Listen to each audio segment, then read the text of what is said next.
Kami kelompok 10 memilih 11 supporting corollary sebagai proyek utama kami, karena untuk menjelaskan teori personal construct perlu memahami terkait dengan corollary tersebut. Bermula dari Haryo mengendarai sepeda pancal dan ingin melewati pertigaan dekat rumahnya.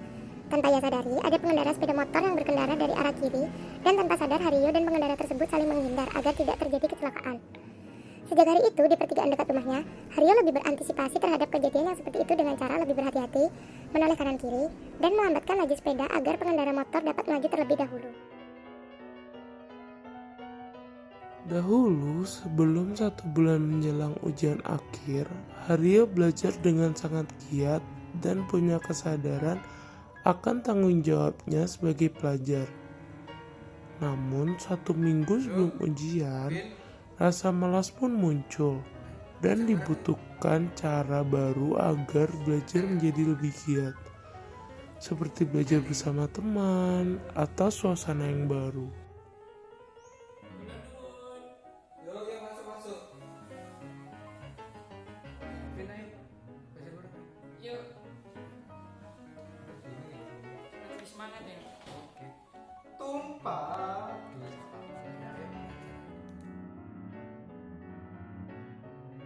Andre melakukan sebuah pencarian data terkait dengan cara diet yang tepat. Lalu Andre menanyakan hal tersebut kepada Haryo, dan Haryo menjelaskan cara-cara terbaik seperti olahraga yang teratur, tidur cukup, mengatur pola makan, dan sebagainya. Hal tersebut juga merupakan melakukan diet dengan sehat. Lalu Andre juga menanyakan hal tersebut kepada Vino yang notabene juga melakukan diet tetapi dengan cara yang salah. Seperti makan dengan porsi besar tidak apa-apa, yang terpenting tidak boleh makan malam. Dan jam makan terakhir adalah jam 5 sore. Andre sedang melakukan wawancara terkait dengan kesukaan seseorang terhadap kuliah online atau kuliah offline. Andre menanyakan hal tersebut ke Haryo yang merupakan orang asal Surabaya, dan Haryo menjawab dengan menggunakan bahasa Jawa. Lalu Andre juga menanyakan hal tersebut ke Vino yang merupakan orang asal Jakarta Selatan, dan Vino menjawab dengan menggunakan bahasa orang Jakarta Selatan yang bisa dikatakan bahasa gaul dari asalnya. Adanya kesamaan jawaban antara jawaban Vino dan Haryo, yaitu mereka sama-sama menjawab lebih menyukai kuliah offline karena dapat bertemu dengan teman daripada harus mengikuti kuliah offline, meskipun dengan menggunakan gaya bahasa yang berbeda. Haryo merupakan orang yang sabar. Ketika pulang kuliah, tidak sengaja Pak dosen menyenggolnya saat berjalan pulang. Lantas Haryo tidak marah dan menerima maaf dari dosen tersebut. Tidak berselang lama, ia kembali disenggol dengan sengaja oleh Andre, temannya yang menyebalkan. Dua konteks yang berbeda membuat Haryo bereaksi yang berbeda juga. Di satu sisi, sabar merupakan karakteristiknya, tetapi ketika ia merasa terganggu oleh orang lain, yang dimunculkan adalah kemarahan. Ketika di persimpangan jalan, Vino si pengendara motor teringat akan kejadian beberapa waktu yang lalu, sehingga ia menjadi lebih waspada dan berhati-hati kalau-kalau dari arah yang lain ada anak yang bersepeda sembarangan. Benar saja, dari kejauhan ia melihat anak itu melajukan sepeda pancalnya, sehingga ketika bertemu di persimpangan jalan, Vino memutuskan untuk memberhentikan laju sepeda motornya, sebagai bentuk antisipasi agar tidak terjadi hal yang tidak diinginkan. Haryo merupakan teman Vino yang baru dipilihnya. Ketika ditanya first impressionnya tentang Haryo, yang muncul pertama adalah kegarangannya dan seram dari tampak jenggot dan kumis yang cukup tebal.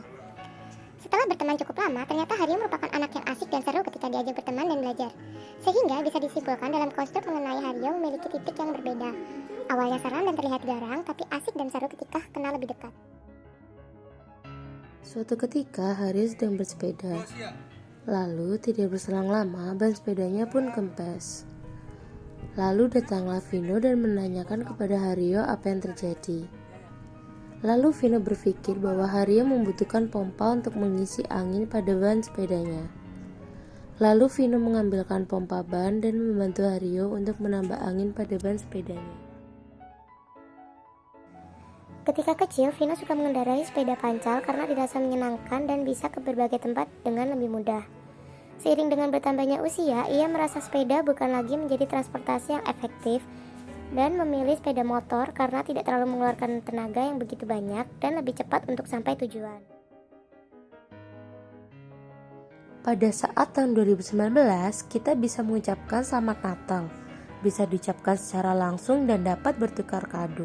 Tetapi pada saat sekarang tahun 2020, karena terjadi pandemi COVID-19, maka ucapan selamat Natalnya melalui via Zoom meeting.